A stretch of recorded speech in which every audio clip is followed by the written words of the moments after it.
నెల్లూరు జిల్లా ఊటుకూరులో వివాహిత అనుమానాస్పద స్థితిలో మృతి చెందింది. సుగుణ అనే మహిళను కట్నం కోసం అత్తింటి వారే హత్య చేశారని ఆరోపిస్తున్నారు ఆమె తరపు బంధువులు.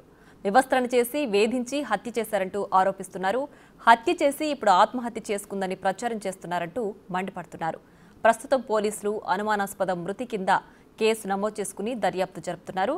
సుగుణ మృతి తర్వాత భర్త, అత్తమామలతో పాటు ఆడపడుచు కూడా పరారీలో ఉన్నారు.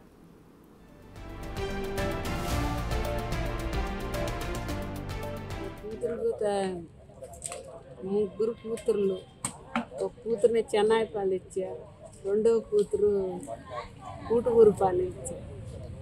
ఊటుకూరుపాలు ఇచ్చి 1.5 సంవత్సరం బాగానే చూసుకుంటున్నారు.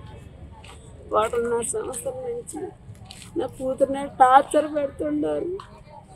వాళ్ళు చిన్న టార్చర్ పెట్టలేదు, వాళ్ళతో ఆడపడుతుంది. ఒకటి ఆడపడుసు వచ్చి కట్నం ఇవ్వమని అడిగింది వాళ్ళ నాన్న కట్నం ఇవ్వలేదని నా కూతురు కట్నం తెచ్చి వాళ్ళ ఆడపడుచుకి ఇవ్వమనండి.